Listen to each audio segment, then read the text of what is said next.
जलसा हो रहा है और जलसे का बहुत बड़ा गेट लगाया जा रहा है और एक तरफ मौलाना जरजीत साहब की और एक तरफ मेरी बड़ी बड़ी फोटो उस गेट पर लगा करके पूरी दुनिया में उसको पब्लिश किया जा रहा है। क्यों?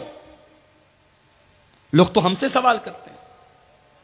मेरे पास फेसबुक पर, व्हाट्सएप पर सैकड़ों लोगों ने सवाल किया कि आप क्यों नहीं मना करते। आज गेट लग रहा है, कल स्टैचू बनना शुरू हो जाएगा।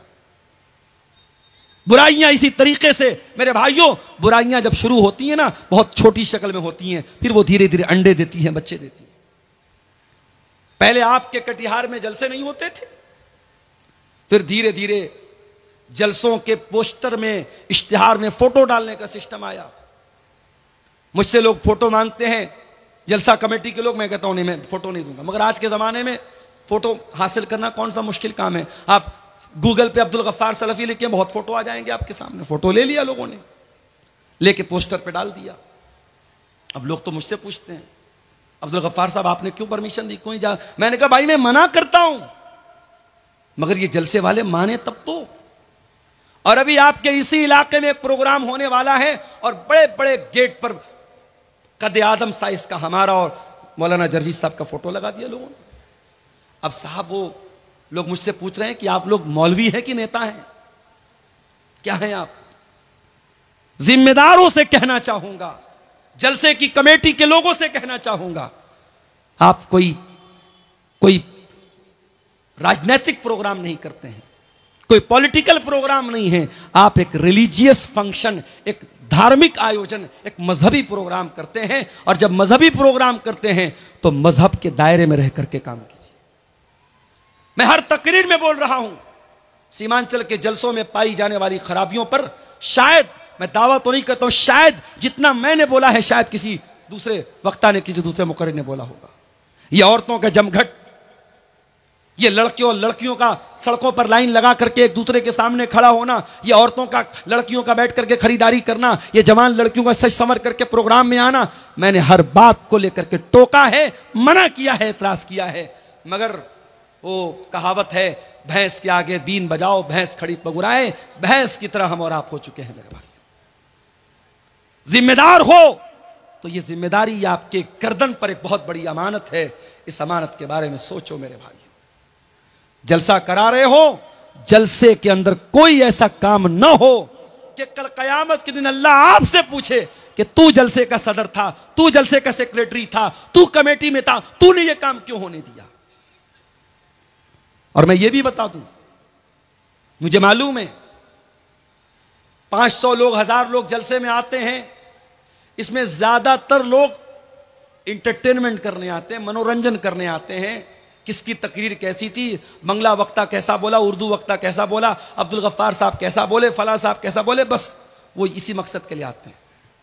मगर मैं ये भी जानता हूं, इन हजारों लोगों की भीड़ में शायद अल्लाह मेरी तकरीर को सुन करके किसी एक बंदे को हिदायत दे दे।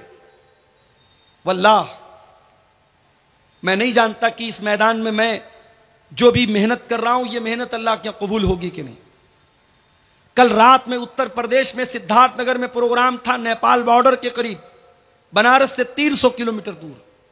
वहां मैं दोपहर में क्लास करता हूं, बाई कार वहां रात में 10 बजे पहुंचता हूं, रात में 1 बजे वहां से तकरीर करने के बाद उसी कार से बनारस वापस आता हूं, सुबह 7:30 बजे घर पहुंचता हूं, फिर बैग लेता हूं, मदरसे जाता हूं, मदरसे बच्चों को पढ़ाता हूं, फिर मदरसे से डायरेक्ट आपके बिहार के लिए निकल जाता हूं। मुझे पूरी रात बिस्तर नसीब नहीं हुआ मेरे बाप।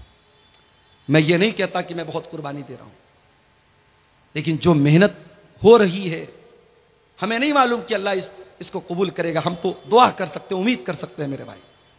मगर वल्लाह बता रहा हूं, जब कटिहार में, पूर्णिया में, अररिया में, किशनगंज में कहीं पर भी कोई नौजवान मिलता है और कहता है शेख साहब आपकी तकरीर सुनते सुनते मैं पहले नमाज नहीं पढ़ता था, अब नमाज पढ़ने लगा, पहले जुआ खेलता था, अब जुआ खेलना बंद कर दिया।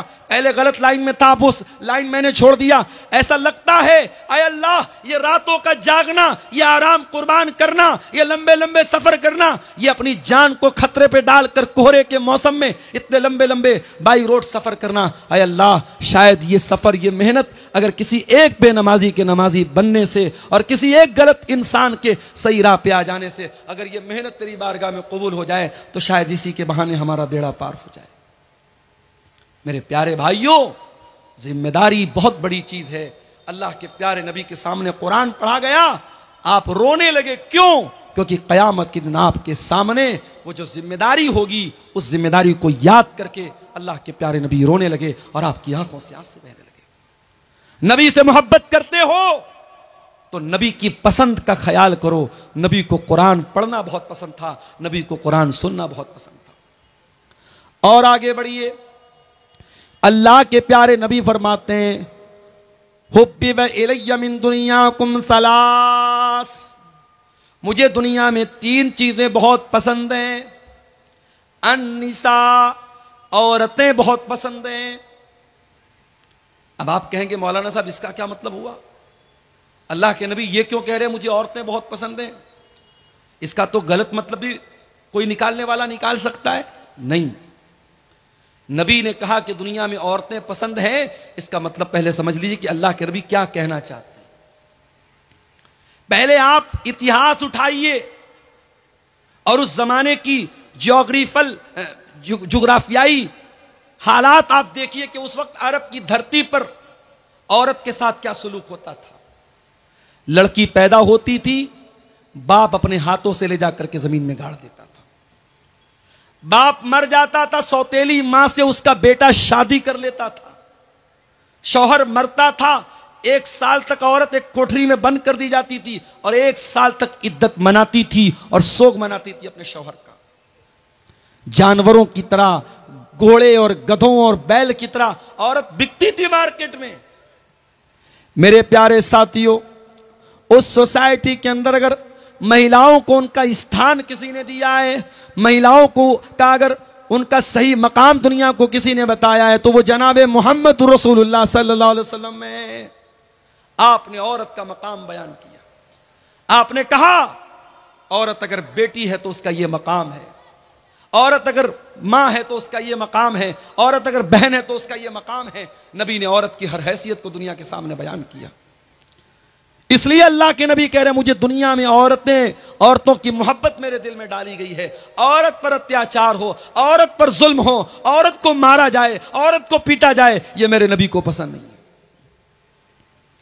दुनिया में बहुत सारे बड़े बड़े लोग आए। गांधी जी का नाम हमारे देश में बहुत बड़ा नाम है। गांधी जी को कहा जाता है साहब महात्मा गांधी। बहुत बड़े बड़े नाम आए।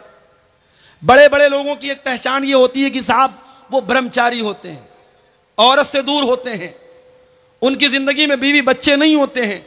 हमारे नबी ने हमको ये नहीं सिखाया। हमारे नबी ने शादी भी की, हमारे नबी के बच्चे भी पैदा हुए। तो अल्लाह के नबी कह रहे मुझे दुनिया में औरत बहुत पसंद है। अन्निसा वत्तीब, और दूसरी चीज जो मुझे बहुत ज्यादा पसंद है, खुशबू बहुत पसंद है। अल्लाह के नबी को खुशबू बहुत पसंद थी और इसीलिए कोई खुशबू अगर तोहफे में दे तो ले लेना चाहिए। खुशबू का तोहफा लौटाना नहीं चाहिए। खुशबू का तोहफा रिजेक्ट नहीं करना चाहिए। कोई तोहफे में खुशबू दे तो ले लेना चाहिए। उसके बाद तीसरी चीज क्या है? जो इलत कुर्रतु ऐनी फिस सलाह, नमाज मेरी आंखों की ठंडक है। नमाज मेरी आंखों की ठंडक है। अब जरा सीने पर हाथ रखो, दिल पर हाथ रखो और बताओ, कल फजर, जुहर, असर, मगरिब, इशा 4 टाइम की नमाज में से आपने कितने टाइम की नमाज पढ़ी है? आप दिल पर हाथ रख के बताओ। अगर आपको यह लगता है कि नहीं मौलवी साहब मैं बहुत बड़ा कारोबारी हूं, मैं बहुत बड़ा बिजनेसमैन हूं, बहुत बड़ा व्यापारी हूं, मुझे नमाज पढ़ने का टाइम नहीं मिल रहा था, तो माफ करना मेरे भाई, आपके कारोबार से बढ़ करके नमाज है, नमाज से बढ़ करके आपका कारोबार नहीं है। अल्लाह ताला कुरान करीम में कहता है, मेरे मुत्तकी बंदे वो हैं, मेरे परहेजगार बंदे वो हैं, रिजालुल्ला तुलहीहिम तिजारतुन वला बैउन अन जिक्रिल्लाह। मेरे मुत्तकी बंदे वो हैं, उनका कारोबार, उनका लेन देन उनको नमाज से गाफिल नहीं करता है। वो नमाज अपने टाइम पर पढ़ते हैं, कारोबार के बावजूद, लेन देन के बावजूद वो नमाज के मामले में कभी कोई लापरवाही नहीं करते हैं। यखाफून यौमन ततक़ल्लबु फीहिल क़ुलूब वल अबसार। उनके दिल में अल्लाह का डर होता है, उनके दिल में क़यामत के दिन का डर होता है। क़यामत के दिन पहला सवाल यह नहीं होगा कि आप कितना पैसा कमाते थे, आपके बच्चे कितने थे, आपकी बीवी कैसी थी, आपका परिवार कैसा था। दुनिया का पहला सवाल क़यामत के दिन क्या होगा? इन्ना अव्वल मा युहासबु बिल अब्दु यौमल क़ियामति सलातु। बंदे से पहला सवाल नमाज के बारे में।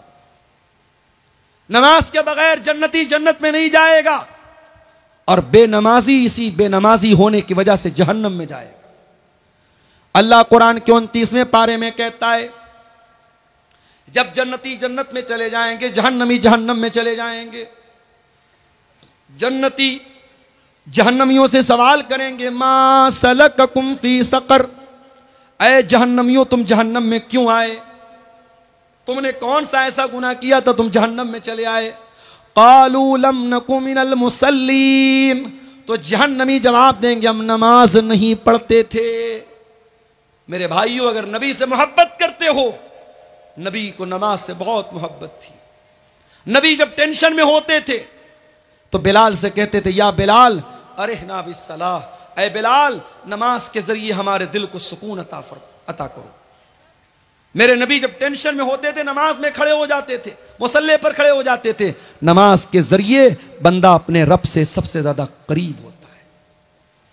मेरे नौजवान भाइयों, जिनको जॉब नहीं मिल रही है, जो गवर्नमेंट जॉब के लिए एग्जाम दे करके बैठे हैं और रिजल्ट के इंतजार में हैं, जो आईएएस की तैयारी कर रहे हैं, जो आईपीएस की तैयारी कर रहे हैं, जो यूपीएससी की तैयारी कर रहे हैं, जो बीपीएससी की तैयारी कर रहे हैं, जो नीट के एग्जाम की तैयारी कर रहे हैं, दुनिया की कोई भी टेंशन हो, आओ अल्लाह की बारगाह में सजदा तो करो, अल्लाह के आगे अपना सर तो झुकाओ, अपने रब से सजदे में मांग लो जो मांगना है।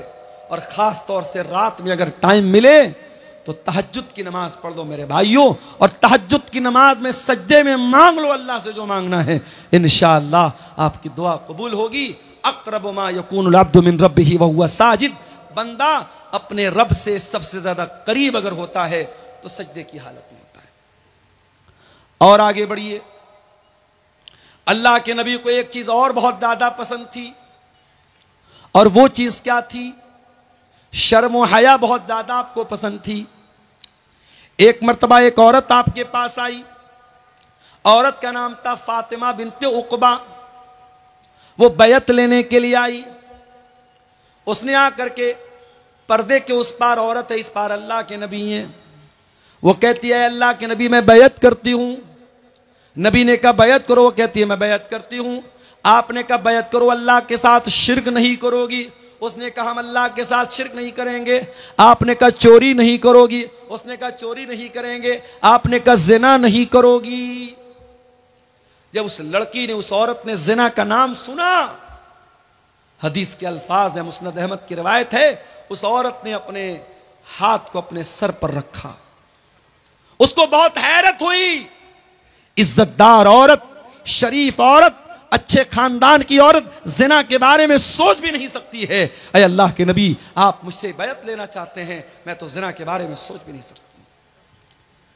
अल्लाह के नबी को उस औरत का अंदाज बहुत पसंद आया। आपने हजरत आयशा से कहा कि देखो कितनी शरीफ औरत है, कितनी इज्जतदार औरत है। जिना का नाम आया तो उसने फौरन सर पर हाथ रख लिया। उसके लिए ये तसव्वुर के बाहर की बात है, ये सपोज भी नहीं कर सकती, ये सोच भी नहीं सकती कि जिना करेगी वो औरत। और आज हालात क्या हैं? आज हालात ये हैं कि पहले के दौर में पूरे गांव में, पूरे इलाके में अगर किसी के बारे में ये सुन लिया जाए कि वो गलत काम कर रहा है या वो लड़की गलत काम कर रही है, पूरा गांव थूकता था उस लड़का और लड़की के ऊपर। और आज हालात ये है मेरे भाइयों, हालात ये है। गर्लफ्रेंड बॉयफ्रेंड ये कल्चर आम होता चला जा रहा है और आज जिनाकारी और बदकारी को प्रमोट किया जा रहा है। आज रेलवे स्टेशन पर चले जाओ, बड़े बड़े पार्कों में चले जाओ, बड़े बड़े होटलों में चले जाओ, मुसलमान लड़कियां मुसलमान लड़के आपको इस लानत में, इस बुराई में, इस दलदल में मुब्तला नजर आएंगे मेरे भाई। जिना से अपने आप को बचाओ मेरे भाइयों। अल्लाह के नबी बेहयाई को बहुत ज्यादा नापसंद करते थे और हया को बहुत ज्यादा पसंद करते थे।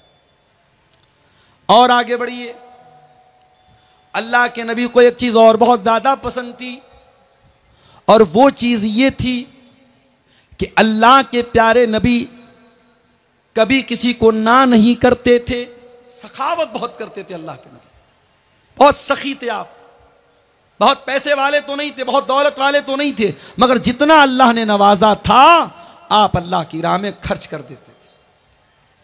अपने इंतकाल से एक दिन पहले अल्लाह के नबी ने अपने सारे हथियार मुसलमानों को दे दिए, जो भी तीर थे तलवार थे सब मुसलमानों को हिबा कर दिए, दे दिए। आपके घर में 7 दीनार रखे हुए थे, आपने उन 7 दीनारों को सदका खैरात कर दिया। अपने लिए कोई जमीन ना इकट्ठा की, अपने लिए कोई जायदाद ना बनाई, कोई प्रॉपर्टी ना बनाई। एक मर्तबा एक सहाबी ने आपके कीमती चादर लाके दे दी। उस वक्त अल्लाह के नबी को उस चादर की जरूरत भी थी और आपको वो चादर बहुत पसंद भी थी। आपने उस चादर को अपने बदन पे ओढ़ लिया। एक दूसरे सहाबी आए, कहने लगे अल्लाह के नबी अगर आप बुरा ना माने तो ये चादर मुझको दे दें। सहाबे किराम को बहुत बुरा लगा कि अल्लाह के नबी को उस चादर की जरूरत भी है और अल्लाह के नबी को वो चादर पसंद भी है, और सहाबी जानते हैं कि अल्लाह के नबी किसी को ना नहीं करते, फिर भी वो चादर मांग रहे हैं। उन्होंने कहा अल्लाह के नबी अगर आप मुझे अपनी ये चादर दे दें तो बड़ा अच्छा होगा। नबी ने अपने बदन की वो चादर उतारी और सहाबी को दे दी। जैसे ही नबी ने सहाबी को चादर दे दी, सहाबी ने चादर को चूम लिया। कहा अल्लाह के नबी मैं ये चादर ओढ़ने के लिए नहीं मांग रहा था, मैं ये चादर पहनने के लिए नहीं मांग रहा था, चूंकि ये चादर आपने ओढ़ी है, आपकी बॉडी से ये चादर टच हुई है, आपके बदन पर ये चादर ओढ़ी गई है। मैं चाहता हूं कि जब मैं इंतकाल कर जाऊं, जब मैं दुनिया से चला जाऊं, मेरे कफन में इस चादर को इस्तेमाल किया जाए, मेरे कफन में इस चादर को यूज किया जाए।